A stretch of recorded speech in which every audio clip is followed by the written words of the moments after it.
Hey everybody, welcome to the new Teal Tinted Glasses podcast, number 21. Today we have just a super shark centric episode, which I'm sure everyone will appreciate. And on the show tonight, first as always, Mr. Hockey Jerk. Yeah. You all know me. Let's get to the big time guest That's here. true, big time guest. Joining us from the Athletic is Mr. Zakk Devine. Hello, guys. Good to join you again. Thanks for having me. Always. So as you guys know, Ian hasn't seen much Barracuda action so far this year, and by any I mean none. So I thought that having Zakk on the show would help compensate before this weekend when I finally jump back on the horse. So that's going to be in this show. We're also going to talk some Sharks, obviously. So I hope you guys are all ready to go and content. And here we are. So first, I guess we'll open up the board. Obviously, the Sharks are off to a little bit of a sluggish start, although they did look pretty good their last two games, in my humble opinion, anyway. So I thought I would just kind of break down the team a little bit. What do we like? What do we don't like? And then kind of go from there. So let's start with the forwards, because I think the forwards might be the most juicy thing to decompress. What do you think's working on the forward end? I will go to Zakk with this question first. Well, I think the number one thing that everyone's noticing that's certainly working is Kevin Labanc. That's thanks for lobbing me the softball one here to get me warmed up. It's been a little while since I've been on the old YouTubers. But Labanc has really just looked like a different player, especially those of us that watched him with the Barracuda after he came back down, where I think it's very fair to say he had a case of NHL-itis towards the latter stages of the previous campaign. He's shooken those off, and for me, something that I keep noticing is just his puck support. It's his off puck play that I think is really taking a step forward, and he's driving a lot of offense, and especially that second power play, it's funneling through him. He's been really key to getting that second power play unit kind of humming along there, and it's good to see, and that's a key that the Sharks are going to need. I personally am thrilled with the move of Hertl to the wing. I know that the three of us have talked about it, and I've been banging that drum. Oh God, I think actually forever. Actually forever. Yeah, At least forever. At least forever. I've never seen Tomas Hertl as a center in the NHL, just like I don't see Danny O'Regan as a center in the NHL. These are guys that are going to be wingers at the ultimate level of hockey. Good on Peter DeBoer for finally coming on board with that and just saying, you know what, you're far more effective, far more dangerous on the wing, where we don't have to worry and don't have to quell your creativity, hoping that you remember your centerman responsibilities. Yeah, I think on the Hertl thing too. I mean, that I think there's a lot of credit that can go to the work that Ryan Carpenter's put in too to make that an option. Allowing Chris Tierney to move up to the third line, and then having Carpenter on the fourth line. I mean, that was something that I think last year you would have had a really hard time doing. Yeah, Carpenter is one of those players that you know what you get. I mean, he's really consistent. The ceiling might not be quite as high, but you're going to get 100% of his 100% every single game. And that's what you want on your bottom six. You want just an honest effort, one that doesn't, wax and wane. So, yeah, you're right. Carpenter really gives the flexibility to allow Chris Tierney to step up into a more important role and play with some better line mates. And for Tierney, I think he's still even adjusting to that. Actually having some talent around him. It's been so long. Who could blame him for forgetting? No doubt. I mean, yeah, I think Kevin Labanc. I mean, obviously that's the most obvious one, and I know everyone loves when we bring up Kevin Labanc in the chat, so they can just continue skewering me on Twitter for this. I'll never live this down. But obviously, I'm super happy about that. Jerk, any thoughts on other things that you think are going well with the forward group right now? Well, Zakk took all the obvious ones. He said Labanc, he said Hertl, he said Ryan Carpenter. But, I mean, just to kind of expand on the whole Chris Tierney thing, I mean, Chris Tierney was a guy who the three of us, and Kevin included, have all said, he better be watching his back because guys like Carpenter and O'Regan are right on his tail. And I don't think we've seen him with competent line mates since his rookie year when he was with, I believe it was Hurdle and Wingles and Nieto at one point. So Right. it's nice to see him, get a chance to essentially prove that he's worth more than just a 1-year qualifying offer. And I mean, so far in 3 games that Hurdle's been on the wing, Tierney's looked good as his replacement. Ryan Carpenter in general too is working. I mean, I don't mean to piggyback Zakk, but he's right. He's a guy I had being in the NHL last year, and it didn't work out. But he's got a year's worth of experience extra. Being one of the leaders on the Barracuda, and now he's come in seamlessly, and he appears to be a fixture. I mean, I don't know how long guys like Goodrow or Ward will be scratched, but Carpenter's making a case to be one of the 12 in the lineup as opposed to a 13 or a 14. And I mean, even the guys who had, kind of down years last year, Bodker and Donskoy specifically, I mean, they're not lighting up the score sheet by any stretch, but they've had more, consistently good games. And I've just noticed their play in general is a lot better than it was last year. And I attribute that to, Bodker obviously getting used to the system, Donskoy having his shoulder not be falling off. Yeah, falling off. I mean, it's a very small sample size, but I think the forward core has done what is expected of them so far. And I mean, I keep thinking about LeBanc too. I mean, we all said, oh, he's going to the Barracuda. There's no way he's not going to the Barracuda. And then he leads the team in points. And it's like, well, okay, we clearly know what we're talking about. Nothing. I don't know why anyone listens anymore. Yeah, that's the thing too. And I'm glad you brought up Donskoy, because Donskoy I thought was I really liked that line that night. Now, granted, it was the Buffalo Sabres, and that needed, that was something I cautioned everyone on Twitter. I'm like, okay, guys, but let's see this line against not Buffalo. But I really like that Donskoy, Tierney, Timo Meier combination. I really liked that line that night, and I was kind of surprised that Donskoy's kind of keeps kind of getting moved down the lineup more, because I thought that line was really effective that game, and I thought they gave up on it really, really quickly. Well, I think that line gave up on itself really quickly. You look at that was probably the most physically engaged we've seen Tomas Hertl ever. That created space for the other players. Meier was going really well north south. His shot selection was one of the better games I've seen out of him in the NHL. And then it just kind of unraveled. Yeah. We haven't seen that hard and heavy wing presence on Tomas Hertl, who has good size. I thought the last game with Timo Meier, there was a couple of times where I saw some of his shot selection, and that's been a critique of mine. And I saw some of that creeping back in. And so I agree with you that in that game, that was an impressive line. It was. They were firing on all cylinders. They were committed to the play. They were committed to Sharks hockey.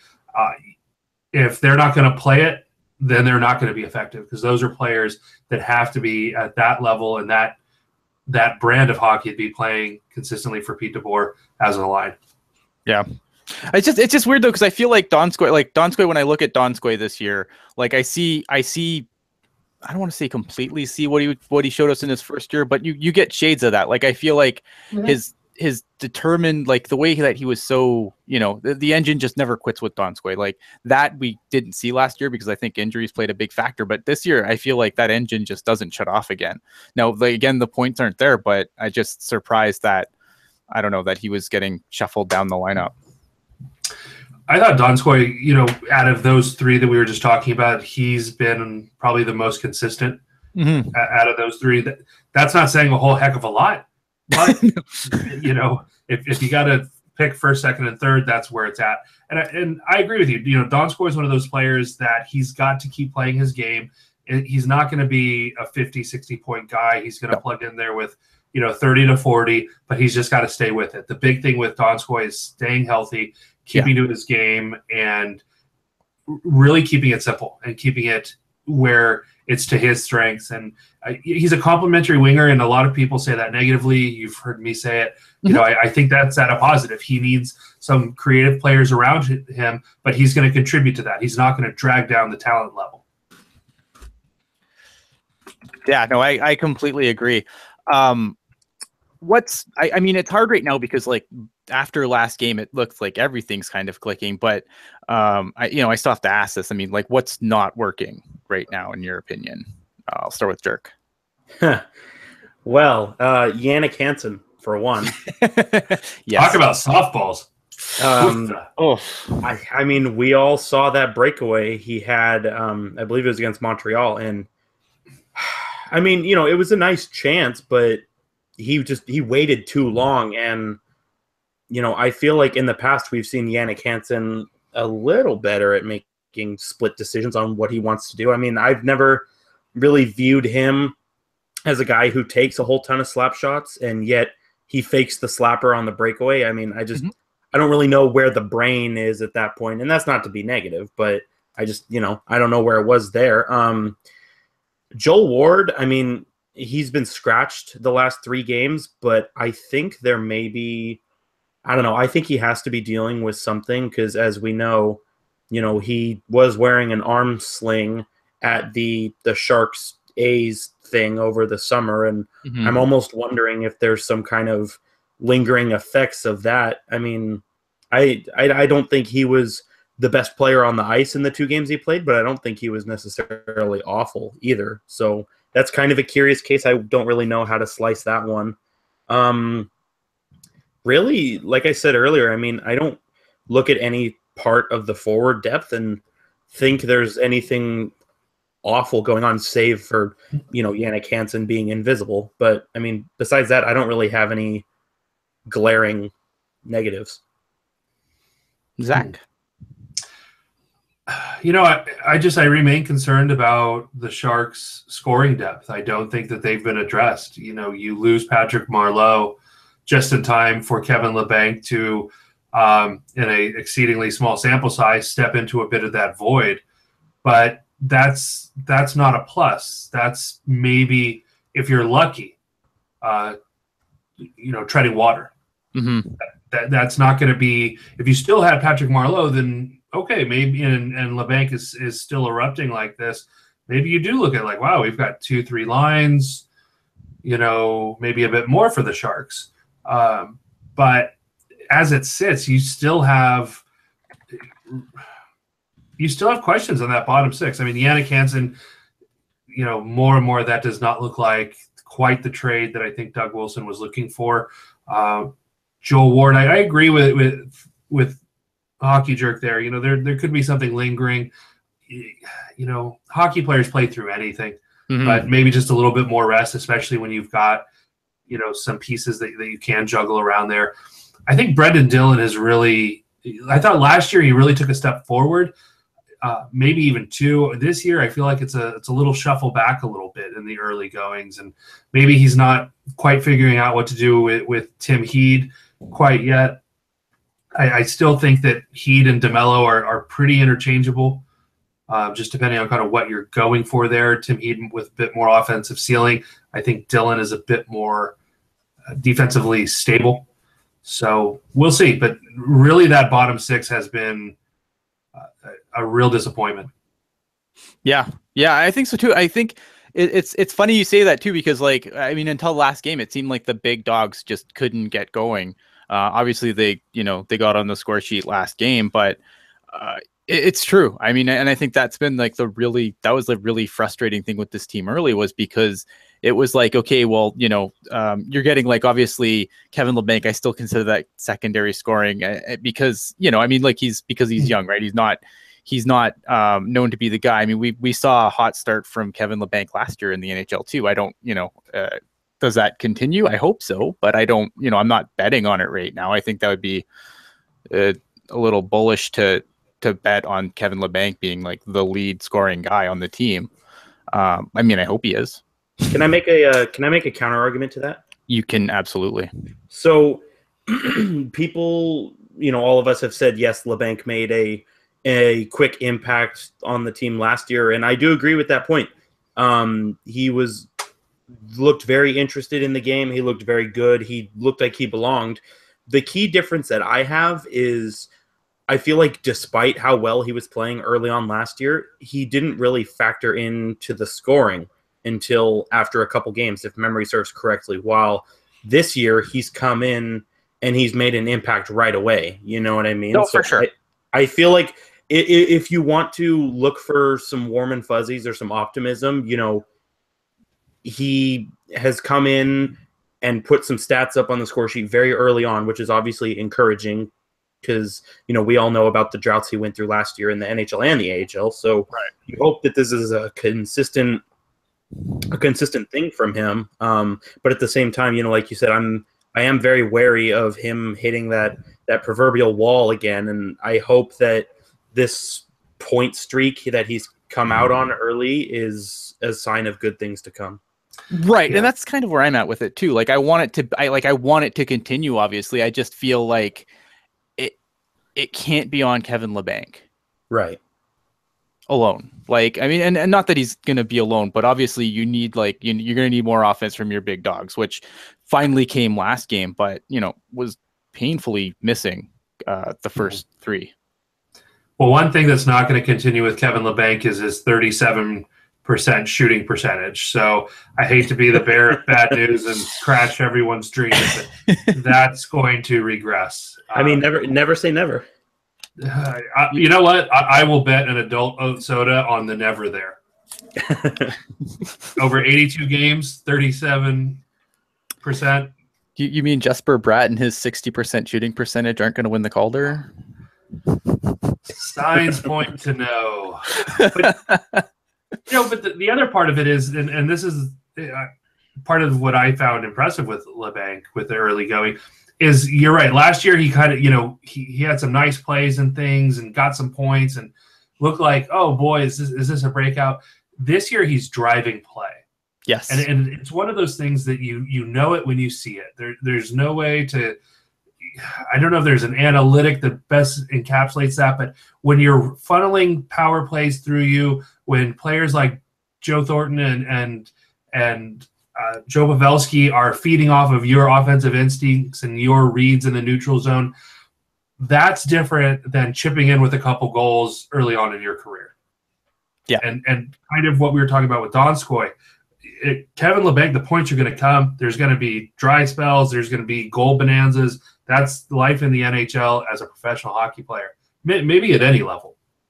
But if you're doing the right things and you're playing that way, and you're driving the success of your line and contributing to the puck, you know, possession of the puck, I like your chances. No, yeah, me too. Which kind of brings me to like another question is where in the world is Barclay Goodrow, who is not playing anywhere and just kind of hanging out? Well, I mean, obviously not in the lineup. You know, he's waiver eligible, so. You know, he's probably a player that would get plucked, you know, if you tried to send him down. I think there's enough teams dealing with some forward question marks that, especially with a new team, with, you know, with Vegas in the lineup is something we discussed over the summer. You know, you've got 25 new jobs that just opened up. And what that does is, especially your bottom six, it dilutes it a little bit. And so I think that has factored into the favor of a Barclay Goodrow, maybe to a lesser extent a Ryan Carpenter, guys that were knocking on that door. The door just got a little bit easier to kick down. Yeah, it's gonna be interesting because, like, I think if this Joel Ward scratch isn't injury related, which I think Jerk's probably onto something there, just because of how Peter DeBoer has used Ward previously. I feel like there's probably an injury factor there, but I'd be interested to see if he comes back in the lineup, if a guy like Hansen comes out to make room to, you know, to keep a Carpenter in there, or, you know, but I don't see how Barclay Goodrow does any, like, he's not, I mean, I'm sure he's practicing and whatnot, but I don't see the path for him getting in game without an injury. Well, and that's what I was going to mention too, is, you know, after the game, I believe it was the game against the Islanders, I was very surprised that Goodrow didn't come in for Jannik Hansen. And I mean, I hate to jump on the guy again, but, you know, of all the players who've had minimal effort this year, he's probably bottom of that list. And it's I don't know. I would have pulled Yannick Hansen for Goodrow, but at the same time, it's kind of like, what does Barclay Goodrow have to do to get a game? You know, I don't know. I'm with you. Like I would like to see where he is, and hopefully get him into a game, because I've said with Zakk, in the past, at worst he's going to be just as effective as the players we already have. Right. Yeah. No, I agree, and I thought I thought we would get more out of Hansen. Maybe not so much more, but I thought I thought he would be still like a top 6 guy when we acquired him, like at least second line wing. I didn't expect him to kind of fall as quickly as he has and just not find any traction. What's in that water bottle? Which water bottle? The one you're drinking. Oh, this is a Diet Pepsi. Are you sure about that? Sponsor. I'm Yannick Hansen top 6. I have to wonder what's in the bottle. Sorry. Oh, okay, that's fair. Are you sure it's not Kool-Aid? It's it might be Kool-Aid. I've been known to drink the Kool-Aid at this point. I don't know. I mean, maybe top 6, middle 6, but like I don't know. I just thought we would get more out of Yannick Hansen than we have. I agree, especially. Take a jerk. Well, I was going to say I agree, especially because at the time, he was praised for his, I believe the phrase that was used was game-breaking speed. Interested to see that, on a line with the Joes, where, speed is not the first thought when you think about that line. And even when you consider that at the time of acquiring Yannick Hansen, he was only 2 seasons removed from scoring 20 goals. And so you hope that with a, better centerman, that he would have shown some of that speed and goal scoring ability that he kind of flashed in Vancouver. But I mean, it's looking more and more like he's just another spare part that was brought in. Yannick Hansen is. Sorry, yeah, go ahead. It's difficult because I like Yannick Hansen. Like I want him to do good, but every game that goes by where he's just there and not doing anything, it makes it more and more difficult to, like I said, want him in the lineup. What about just in the chat here, Cheryl saying that apparently Paz is a little banged up. I mean, he's been. I think if you look at like one of the big guys that's kind of disappointed me thus far, I think it's Pavelski. Is he nursing something? Do you know anything, Zakk? Not that I'm aware of. He took some maintenance days in the early part, the latter stages of camp. Right. But, Joe Pavelski, he's not the kind of player that is really going to hide behind anything, just like Donskoy didn't hide behind. I guess it came out that he had perhaps a busted foot as well as 2 separate shoulders. That's just amazing. But, injuries are part of it, and you're going to have to fight through. Joe Thornton looks amazingly nimble out there for having a brand new knee installed. And so if you're going to have to get through, some injuries, the sprained knee, the sore hand, etc., that's just what's going to have to happen. I think most concerning with the Joes has been how ineffective they've been on the power play. That top power play unit for me, that was one thing I forgot to bring up during the disappointments. That's just so stale and predictable. I think the 3 of us would have a good chance of killing off that, a couple minutes of that. I think so, except for I would be afraid of the Brightburn shot, so I am not blocking it. But at least Heat is on power play too, so we'll at least survive. Yeah. But Ian, you've played goalie, so you would be the goalie, right? And I still don't want to be in front of that shot. Oh man, yeah. I mean, I hope whatever Pavelski is going on, he gets past it. I want to shift gears to the defense quick, because we brought up obviously DeMello being a healthy scratch at this point. How much should we read into that as far as like DeMello and how quickly he fell out of the lineup? And I believe I have an actual question here. So what happens? Basically, the question is from Charlie was, what happens with DeMello once Martin gets back? Do they send down Ryan and put Heed back to 7th D, or or has DeMello already somewhat lost his job? What's your feeling on that, Zakk? I don't think that anyone has lost their job. I think it has to do with how they were born, and I'm gonna expand on that. So bear with me. Sure. Yep. For many years I've been a big fan of defensive handedness. Mm-hmm. Your right-handed defenders play on the right side. Your left-handed defenders play on the left side. That is the reason that Joakim Ryan got called up, especially with Paul Martin going down. They don't have another lefty. He is the top available lefty in the organization. Both DeMello and Heed are both right-handed shots. You have Brendan Dillon, who's really the only physical presence maybe left on that team. Mm-hmm. Right? Maybe a little bit of no. I think he's it. I really think he is. So that fits into a Peter DeBoer style. So let's pencil in Dillon as your 5. So that leaves you Heed and DeMello to rotate as your 6, depending on matchups, platooning, getting game, whatever. What happens when Martin goes down? That's when you bring in the top lefty, which is Joakim Ryan, who just happened to be with the Barracuda. Let's say that Justin Braun went down. Mm-hmm. Instead of Paul Martin, I would have been shocked if Peter DeBoer would have called up Joakim Ryan when he had to do anything except for to wait, when he had 2 righties sitting there in Heed and DeMello. So I think that has more to do with it. That said, Joakim Ryan has done an exquisite job stepping into the NHL. We've all seen, dating back to last season, NHL capability and Joakim Ryan.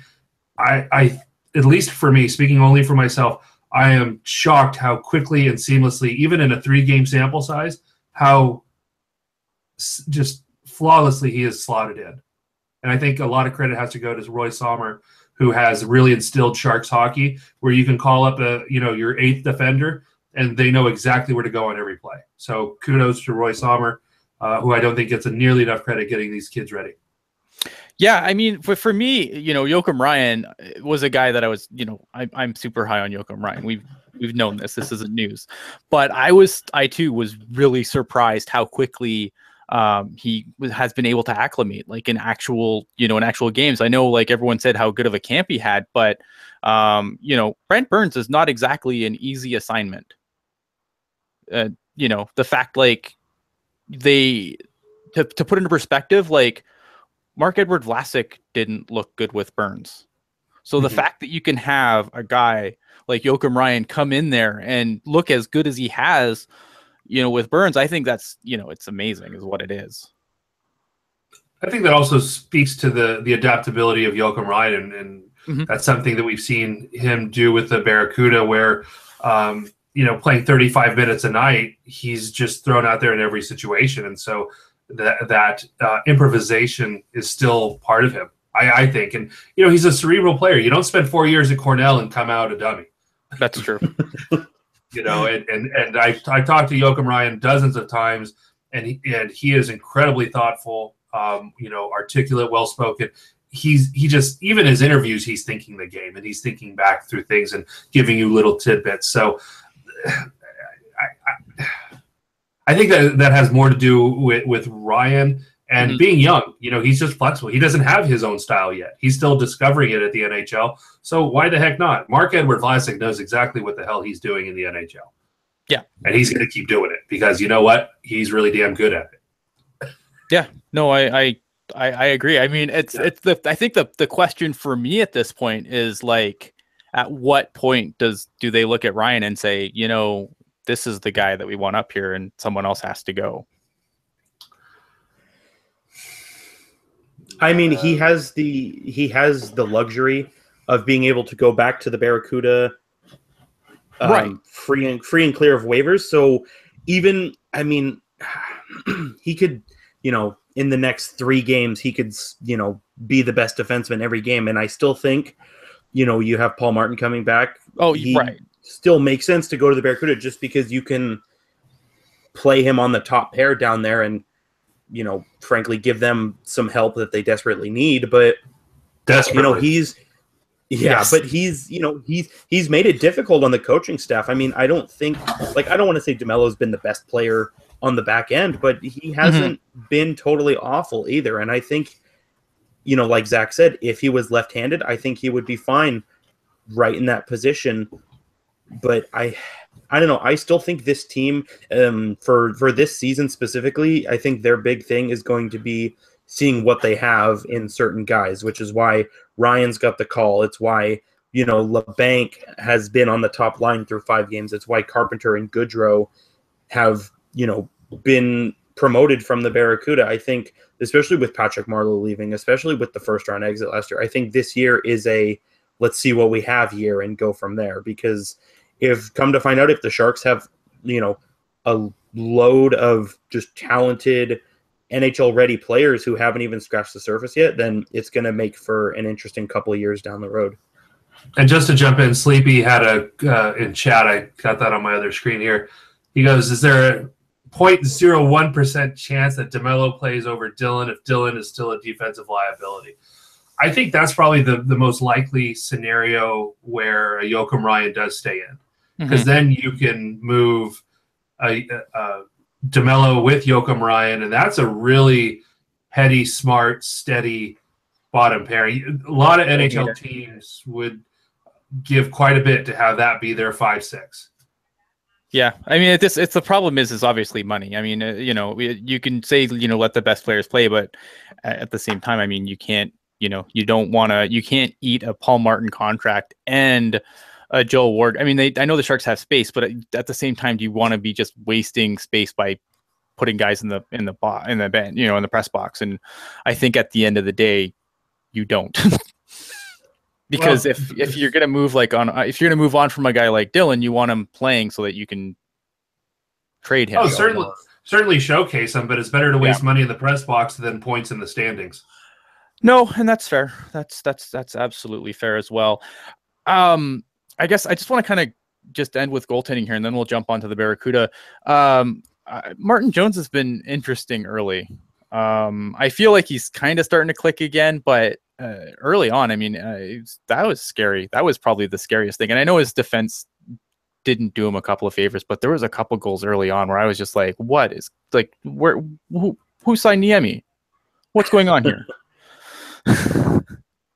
Yeah, it was very nerve-wracking. I mean, especially with this the 6-year extension that he was given, and he comes in to start the season and is letting in, like you said, Niemi-esque goals. It's obviously very scary. I do think he's kind of reeled it back in a little bit. I think he's starting to look like himself again. But yeah, as much as I like Martin Jones, I've noticed in the 3 seasons that he's been on the team that he'll have a couple nights, and I mean, everybody has a night like this, but like some of the goals he lets in, it's just like, okay, I think I could have stopped that. It's very concerning, but if he can keep those kinds of games, as minimal as possible, I think he'll be fine. And again, like you said, the defense did not do him any favors at all. So I think this, first couple weeks is going to be good time to, dial everything in and hopefully get a rock solid team by like Thanksgiving. Before Zakk jumps in, so I'll just go a question in the chat. Does it also, Jessica's asking, it doesn't also have the fact that kind of everyone has Jones on a pedestal. And I think that, that Jones is incredibly overrated by our fan base. Not that I think he's a bad goalie. But when after his first season, things like elite and franchise goalie and everything was getting thrown around. I like Martin Jones, but I just don't feel like that's the case. Zakk, go ahead. I just want to say really quick, he's above average at best. I would say average, but Zakk, what do you think on Martin Jones? Well, I mean, elite gets thrown around way too often, and that's just something that I always have trouble with. It's I got a little bit of flack about talking about there only being really 4 truly generational players in my lifetime, and people were saying, well, what about this guy? What about this guy? I'm like, that's elite and all-star. Mm-hmm. That's generational is rare. I mean, like by definition, right? Mm-hmm. So I'd have to say I agree that Martin Jones is an NHL caliber netminder. There is no question whatsoever about that. The thing with Martin Jones, and I'm going to give a quick shout out to Ian Fleming, who has over at dispellingvoodoo.com that puts out the save charts, and it's something that I've really enjoyed kind of tracking and monitoring and watching, because it breaks down different types of shots goalies see, and a lot of the analytics on net minding. And Martin Jones has been below average in medium danger shot save percentage for his career.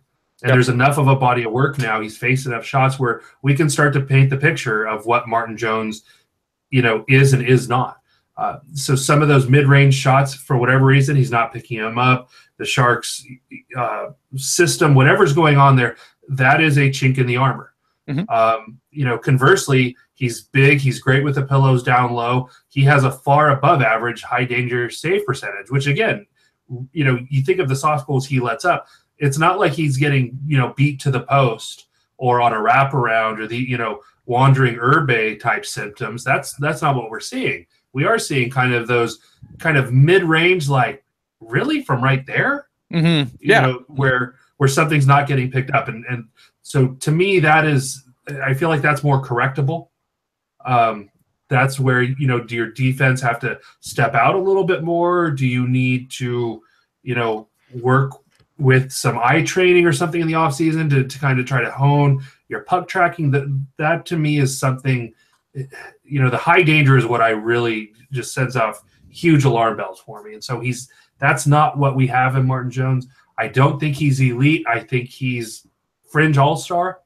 And at the very, least a very solid NHL, top 15 goaltender. Right. And that's where that's where I feel like I don't dislike Martin Jones. I just, when you try to, I'm a fan too, and I get that. But when you want to do something like this, like, you gotta be, objective. And I just feel objectively, if you look at the numbers, I mean, Martin Jones is a league average NHL starter, and that's not bad. That's not a bad look at. Plenty of league average NHL goaltenders have won a Stanley Cup. Probably Marc-Andre Fleury's got 3 of them. More than guys that are quote unquote elite, because that came up in the chat. Sleepy, what was it? Sleepy? I can't remember. I'm gonna go scroll back here quickly. Oh no, sorry, it's Miriako asked. Elite is great, but at the same token, where's Carey Price's Stanley Cup? Where's Braden Holtby's? Where's Lundqvist? Where's Bobrovsky's? Point. I'm not going to say that there's, that's not a valid point. I mean, it is still a team sport. And obviously a goalie, occasionally a goalie can get hot in the playoffs, and that's all you need. But if you look at the numbers overall, I mean, what Jones is painfully clear at this point. And I'm not saying did I enjoy his run in the Stanley Cup? Absolutely. I mean, he was the best player on the ice for most of that Stanley Cup playoff, like the final round. He was the best player on the ice. I am not disputing that. I'm just saying overall, though, I think that people are a little, I think people have him a little overrated, and that's fine. I mean, look at, fans do your thing. I just can't get down with it. I just can't. So let's talk about the good old San Jose Barracuda. Zakk, this is definitely one of the reasons I wanted to get you on, because I was hoping to get your early take on the Barracuda season so far, and kind of just go from there. Well, I mean, it's it's another. There's a lot of turnover in the AHL. That's just the name of the game. But this year, once again, the Barracuda are just very, very young. They've brought in just a number of young guys. Philip Sandberg, who's been playing professionally over in Europe, he's still just 23. Alex True was signed out of the Seattle Thunderbirds. Jeremy Waugh is actually still eligible for the Q. He's in the lineup. Kevin Fitzgerald's coming from the Q as well. Really, for the Barracuda, the thing I'd like to start with kind of is the discussion, and I know Jerk watches a lot of Barracuda as well. That young defense, I think a lot of guys are figuring out what life is like without Tim Heed and Joakim Ryan, and I think it's an adjustment. Yeah, I mean, Tim Heed and Joakim Ryan ate up so many minutes last year. especially Ryan. Like Ryan everywhere, and that's obviously one. That's a huge difference, obviously. And it's like I liked your tweet the other night where you're just like, when your grizzled veteran defenseman is Julius Bergman, you're gonna have some problems. Right. And he is. You look at his North American professional games played. I mean, I think it was something like 2-1. He's 23. Yeah. How has who's really who's really driving the boat down there right now as far as players go for the uninformed like me? Well, I mean, it's no surprise that Danny O'Regan once again is just he had a big 3-point night in last night's victory. He's already sitting there at 4 goals, 2 assists through 4 games. He was really banged up, and kind of talking to him and nobody will ever hide behind injuries, but it sounds like that broken foot that he had kind of in the early spring that kept him out for a number of games. He really never got over that into the playoffs. And so he was really playing on, a wheel and a half for the playoff push and then into the playoff run. So he definitely looks a bit more effective, especially with the skating, looks a little bit thicker. He plays just a really smart game, but it's quiet. There's not a lot of flash to it. That's not to say it's devoid of skill, but he's one of those guys that, just somehow he ends up with 2 or 3 points, and you're not entirely sure how. Right. But there it is. He's been doing well. Player that I was actually talking with Jerk last night that has been, I think, really moving the needle is Adam Haluka. And we did a little interview with him after the game as well. And, he really committed to getting his diet, his training, and everything at a professional level this summer. He's 6'2", and he looks like he's really filled out. He's probably looking around 210, I'd say. He's a guy that has that size on a team that doesn't have much. I think he needs to be a little more of a physical presence. And after the game, Roy Sommer really, pointed to, the offensive instincts are there, but we need to see a little bit more off the puck play from Adam that's impacting the game as well. And I think that's a fair assessment. And I think, that he knows that, and it looks better than last season, but there's still strides to go. But, the offensive instinct, you can't teach that. And so that's good to see, Adam Haluka there. Yeah, no, I've always I've been a huge fan of Adam Haluka for a long time, so I'm glad to see that he's doing well so far. Especially now, I mean, he's going to get more opportunities right now with some of the guys that have moved up, and I think that can only be good for him. Do you have any update on Rourke Chartier? So I talked to Rourke last night, and he did make a return to the ice, as Paul Gackel, friend of the show, tweeted out. He was in a red no contact jersey, but he was at least out there in the proverbial danger zone. So I think that's a big positive, for a guy that's been out for 6 months. And it's a little scary, to have this level of head injury. And Roy Sommer has pointed time and time again to the challenge is having Chartier out and Carpenter gone. You've got John McCarthy switching to center. He's still looking for his first point.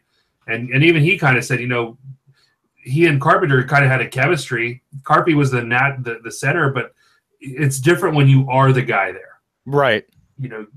And I think that once Chartier gets back, if he's able to regain some of that effectiveness, that's going to help settle down at least the forward core. I'm not too sure about the defense yet. We'll talk about that in a little bit, but I think Chartier is going to go a long way to settling down the forward group. Yeah, I agree. I think Chartier is, he's needed flat out. He's needed on this team, and it's very evident that they're missing him. And like Zakk said, you have John McCarthy playing center, still looking for his first point.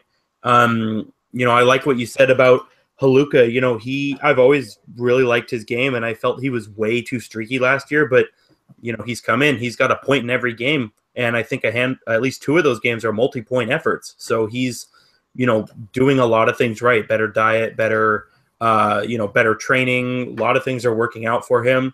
A guy, and I mean, I've said it on the show multiple times, but you know, Sandberg is a guy I'd identified early on who I thought would make an impact, and he's point per game as well. And maybe this is just me thinking that I'm better than I actually am, but I feel like I was the one who started driving the bus on Alex True, and now he has 4 points in 4 games. So I don't know. Maybe I can take start that bus. Yeah, I'm going to give that to you. Yeah, I'll give it to you. Like I've seen a lot of Alex True, and I think it's 4 games. You know, yes. I think the real key is whether he can truly extrapolate that out over a season. I think we'd all be. I certainly would be shocked if it turned out Alex True in his rookie year was a point per game AHL player. I think that would be pretty shocking. But, you know, if he could be a guy that chips in with 40, 50 points, you know, heck, that's darn good at this level for such a young player. But, you know, he's got the frame. Mm-hmm. You know, he reminds me a bit of Buddy Robinson. Mm-hmm. You know, north-south player, you know, good wheels, maybe not quite as fast as Buddy. You know, both of those players, you get them going laterally and it gets a little fuzzy on the edges. No pun intended, but you know, hey, North American game is a north-south game. So if you're going to be fast in that direction, heck, better that than east-west. Yeah, I do agree there. The one player, sorry, go ahead. I just want to say before we move on, another player, it's funny because when he was signed, you know, everybody was sort of getting a little nervous about where he was going to slot in the lineup, but Brandon Mashinter, 5 points in 4 games. He's off to a hot start. Mm-hmm. Yeah, and he's been a real good big body for them. You know, that's been a really good get, and, you know, kind of returning to the organization. Some veteran presence guy that's been through it as a professional that can help these young guys. That's been an excellent, you know, signing. Yeah, I really like the Mashinter signing for the Cuda. Yeah. And Manny Werder is still out. He's Roy said he's not going to be making the trip. He took that big hit, been out the last 2 games, had a pretty big mouse under his eye when I saw him leaving SAP Center. So you hate to speculate. Nobody has said the C word yet. Right. But 2 games had, you know, big mouse under one eye, not making a trip. Yeah. I won't say it. You might think it, and that's okay. That's fair. So the one guy that I thought would be a Shark right now and hasn't really appeared to have done much is Marcus Sorensen. What's going on with Marcus Sorensen so far? I don't know. I mean, he's got the AHL Yannick Hansen. Oh, damn. No, because Marcus Sorensen has a goal and 4 assists in 4 games. There you go. That's a good point. You know, I think Sorensen, you know, he was a little bit older when he came over from Europe. You know, he's 25 now. You know, and I just once in a while you see some of those Euro tendencies where he'll, instead of kind of going north-south, he'll, you know, get going east-west to keep the speed up, and that's excellent. I mean, that's the name of his game is speed, but there's just opportunities that I think he's missing, and I think it looked better last game against Stockton, where he was more involved physically and he was a little bit more of a pest. And I think that's what Sorensen's got to bring. You know, his speed is unequivocally his best asset. Right. But you've got to bring more than just blazing speed. You've got to use it to get to the corners, to put a hit on a defenders, to separate pucks from bodies. You know, you've got to use it for good, not for evil. Right. You know, that kind of thing. And I think it's going to come around. I still just think that he offers too much speed. And when he's turning into that speedy pest, he's really effective at every level. And that's just a translatable game in today's professional world. If you're fast, pretty good with the puck, and hard to play against, somebody's going to find a job for you somewhere. Yeah, no, that's That's fair. So so should we be concerned with Sorensen, or he's just Sorensen being Sorensen? I think it's Sorensen being Sorensen. It's going to take a little bit of time, but Jerk, what are you seeing there? Well, I see. What I was thinking is, if memory serves correctly, last season we all kind of expected him to be an impact player right away and come in and take a lineup spot. And he, started with the Barracuda last year and frankly started slow last year. And then he, really didn't start coming alive until around, I believe, December, if memory serves correctly. And at this point, who knows? Because I think I've been to like every Barracuda game ever. But, they're starting to blur together. They really are. Save for a couple from that inaugural season. But Sorensen, yeah, it was rough. Sorensen's a guy, he has blazing speed. I believe it was you, Zakk, who said somehow he looks faster this year. Yeah. And once he can get going, then I think he may find his way back in the NHL if there's an injury or something. And lest we forget, he is one of the 7 players on the Barracuda who are point per game right now. So I don't think that we should be hitting the panic button, but maybe you look over at the glass case over it and you kind of wipe off the dust a little bit, but then you go back to doing what you're doing. And really a guy I was kind of expecting more from, and again, he's one of the 7 who's point per game, so it's hard to make this argument, but I was expecting Rudolph Balkers to just be netting goals by this point.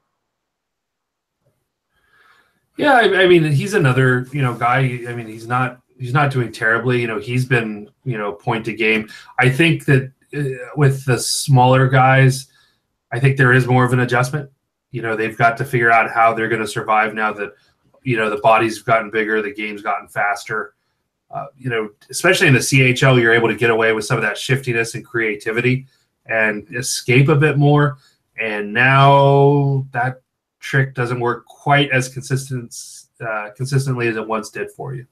I'm not worried because what I'm seeing in Balkers, I think he's made enough strides since the first rookie camp I saw where I just thought he's going to be so good in the NLA. So good. There's, he's getting after pucks. I still like his positioning. He's just taking a little bit of time to figure it out. And, he's 21. Yeah. So it's what's the stat? 84% of the NHL spent time in the A. That's true. This is just, I'm not ready to say Rudolph Balkers is an NHL star or anything like that. But, with his age, his skill level, some of the plays that I've seen him make, again, with super early returns, I think it is, especially with that young of a player, a bit early to be getting concerned. Yeah. So, I mean, you earlier said the defense is kind of a mess, which I think should be expected at this point. Who stood out on the blue line though, as just, like showing that, okay, they can turn the corner on the D side? Jacob Middleton and Nick DeSimone. They've looked really good in my eyes. I only heard half your question, but I believe that's what you were asking. Who's looked good? Yeah, I mean, their rise from the third pair to the top pair, I think it's looked good. I won't say that they've been great or even above average, but they've been good on an okay decor. Yeah, I'm bullish on Jacob Middleton. I think he made some huge strides last season. He was a player that didn't even really play the first 10 games. And then by the end, he was injured in that series against Grand Rapids. And that was one of the keys that Roy said that did us in. When Middleton went down, that was just, a bridge too far. Right. I really haven't liked anyone on that defense, to be quite honest. I mean, it's been rough. I think Middleton and DeSimone, they've been, I would average.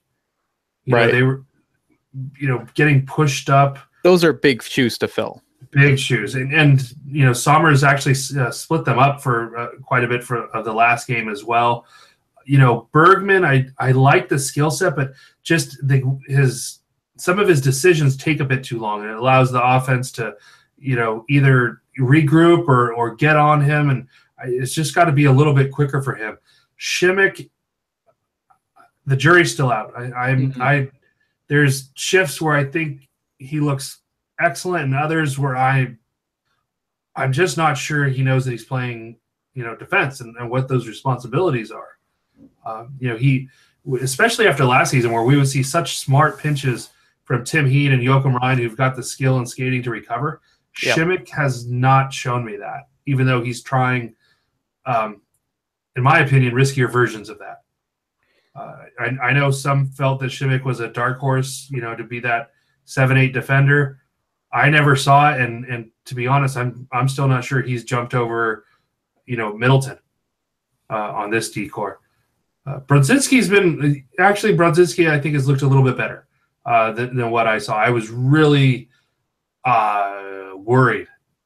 Worried is a good word. Yes. Once the skating started going backwards for Brodzinski, who offensively, it's never a question. Mm-hmm. It's what happens in his own zone, and it's still a bit of an adventure, but it's less like a Class 5 Rapids adventure and more, just a good old regular adventure. And right. And let's face it, these players, they have the skill sets that they have the toolbox that they have. Mm-hmm. I think Brodzinski is definitely a professional hockey player. He does have to smooth out the defensive game to I think solidify his role as an AHL defender, and then we can go from there. Mm-hmm.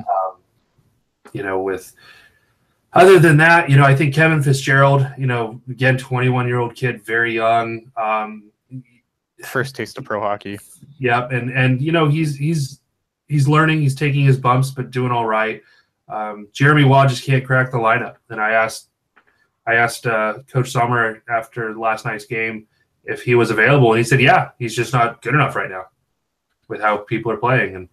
And I know that's what Roy said, but in the back of my mind, after having that huge knee injury and a couple bad injuries that maybe never got, fully recovered from, I have to wonder if the Sharks aren't keeping him here just to make sure that when he goes back to the queue and goes back to 30 minutes a night, he's 100% healthy.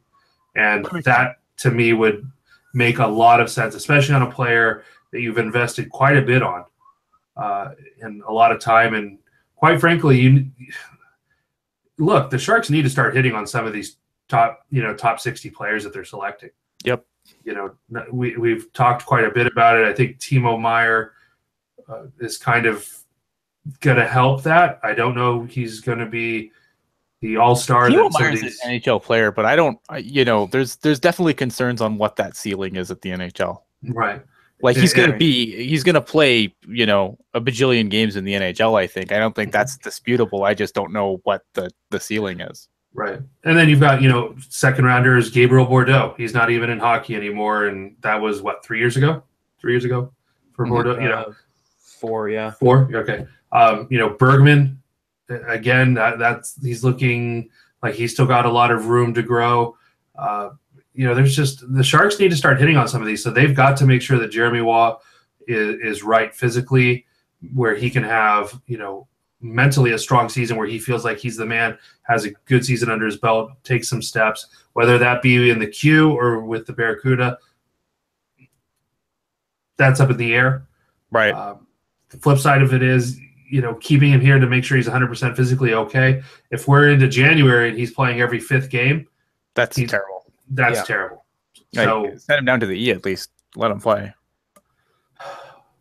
Yeah. I mean, if you're not gonna use them, at least get them playing hockey. Like, look, the E's probably still better than the Q. I don't know by how much, but I think the E's probably better than the Q. Defensively, for sure. Yeah. No, that's what I mean. I think that's that's where he needs to play real meaningful games, I think. Yeah. In order to see. And if he can't crack this lineup, then send him to Allen. I'm sure Allen will have a use for him. We've seen plenty, and this is something that I think really goes understated. We've seen guys go down to Allen and come back and really improve after being down in Allen. I think a great example of this was Nikita Yevpalovs, who spent time with Allen, came up and was just a completely different player after it. And I believe, if memory serves correctly, I believe Adam Haluka had a very small cup of coffee in Allen. Yep. And he, like we said earlier, he's a completely different player from last year to this year. I mean, the good that we saw in spurts last year, we're seeing all the time now with Adam Haluka. Agreed. Yeah, he had two games for Allen, no points. Yeah, so I'm just, I think if you got to get this kid playing games somewhere. I mean, I understand that obviously you don't want him to be not 100% healthy and send him back to the queue. And I get in the E that he might get run a little bit, and that's a occupational hazard. But I mean, that's the same in the A too. It's not like guys don't get run in the A. Very true. Very true. Like, I mean, that's hockey. People get run. That's what's going to happen. It doesn't matter where he plays. I run people on the street in front of the house. It happens. But Ian comes flying across the driveway, hip checks the postal carrier. But you know what I mean? Like, I just feel like, don't send him to the E because he's going to get run. He's going to get run anywhere. I mean, he is a 31st overall draft pick. Guys are going to run him. That's just the nature of the beast. All right, guys. I feel like we've done good. Oh, wait, actually, wait, quickly. How's the goaltending look so far? And then we can. Grosnick has looked. I won't say he's looked how he's looked last year, but especially in that game where the Barracuda lost, I believe it was 7-3. Despite letting in 7 goals, Grosnick was probably still the best player in that game. Mm-hmm. And Antoine Bibeau, who is somebody who Zakk and I were both very critical of in the first preseason game at SAP Center. And even since then, I mean, I won't say he's become magically better all of a sudden, but the things that Zakk and I both identified early on, rebound control, left to right motion, he's improved on in the very short amount of time that it's been. Yeah. And he's been streaky, and you look at it, his 3 years with the Marlies. Yeah. I talked to an East Coast scout, and they said he's just one of the nicest kids you could possibly want, and he's one of those easy players to pull for, even when he's in another organization, and you just talk to him now and again, in the hallways. He's just one of those good kids. So, he certainly looks to be a step better than Armalis, in the backup role. And let's face it, Troy Grosnick's going to carry the mail. Oh no, for sure. And so outside of some massive injury, it'll be Bibeau, every third week. Right. Which I think is fine. I mean, they just need to get better than they got from Armalis, who, Armalis in some games would look great, but then in others, like, it was such a yo-yo with Armalis. And the problem with Bibeau, though, is like, what is your cool nickname, Bibeau? Because I don't have one for you. This is problematic. Yeah, we'll have to figure out something on the hashtag angle. We need a hashtag for Bibeau, just because, we showed Almalis a lot of love with the Teal Steel hashtag. We've got a few hashtags still kicking around for our Barracuda guys. We'll have to get some more. But yeah, we just need to figure this out. We still never figured one out for Grosnick. I know. That's just that's a tough one. We'll have to. That's true. Cheryl saying she heard a rumor that Gahagan was coming back. Any truth to that? That would be news to me. The last I heard from the various rumblings from the folks I talked to, and I can't say who, was that he had his commitment to the U.S. military after finishing West Point. So could something have broken there that, far away from me and my humble little bear ears? Sure. But I'm that would be news. Cheryl says Biebs for Bibeau. Which reminds me too much of Justin Bieber. Yeah, I can't do it. Look at you guys lost. Yeah. He's yours now. We had a bet over this and you guys lost. Sorry. He's yours. All right. Let's wrap this up. Zakk obviously always always love having you on the show. Thanks for doing this. Tell everyone all the cool stuff you're up to, which is I'm sure a laundry list. So. Yep, I'm over at the Athletic SF now, joining a great team with Kevin Kurz and David Pollock. So make sure you jump over there and be an early adopter of the future of journalism, because that's where really things are going. There's pretty much for a cup of coffee every month, you can get some really excellent content, no pop-ups, none of that crazy stuff that I tried to read a Yahoo article the other day, and I ended up on some page. I'm like, why am I learning about Cuisinarts? Yeah. Ad block or nothing. Right. But anyway, so check me out over there.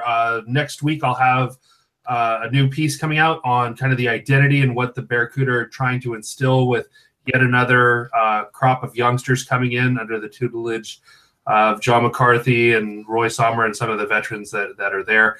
Also, a number of prospect updates are up all over hockey for the Sharks over at DauberProspects.com. Go check that out. What else am I doing?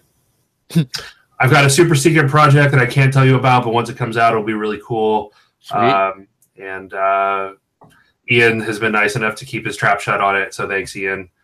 But yeah, so lots going on, plenty of hockey, and then kind of starting to dabble in the 2018s and kind of pick up games here and there. That'll kick off more towards the holidays.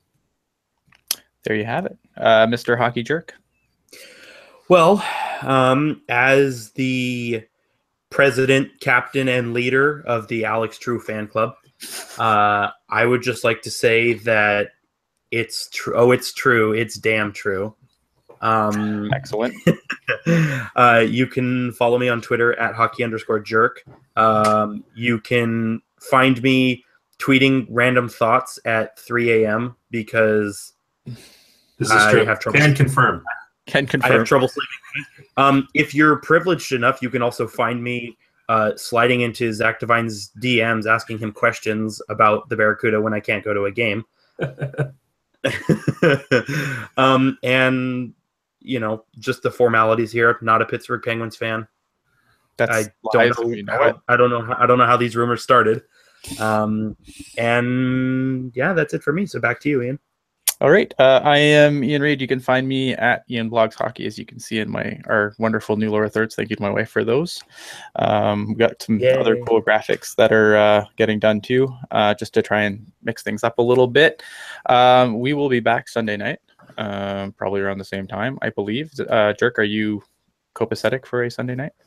Yeah, that'll probably work. Okay, well, there you go. I figured, maybe I should ask these things before I say them online. The goal is to be back Sunday for another show, so look forward to that. Also, you can read my work on Puck Bros. I just did an article. I know I've been pretty quiet lately, just online in general, and I apologize for that. I don't know what's going on with me. But I did an article on Puck Bros just recently, just basically kind of covering some Calder prospects. I'm going to do some more Calder. I have another list of 5 players that are going to be on the that you should watch for the Calder coming out hopefully the Monday. But aside from that, guys, that's it. I am super happy and jacked to be here. Super happy and jacked that you guys continue to watch. Tell 2 friends, subscribe, all of that beautiful stuff. Have a good night, guys. Thanks for being here.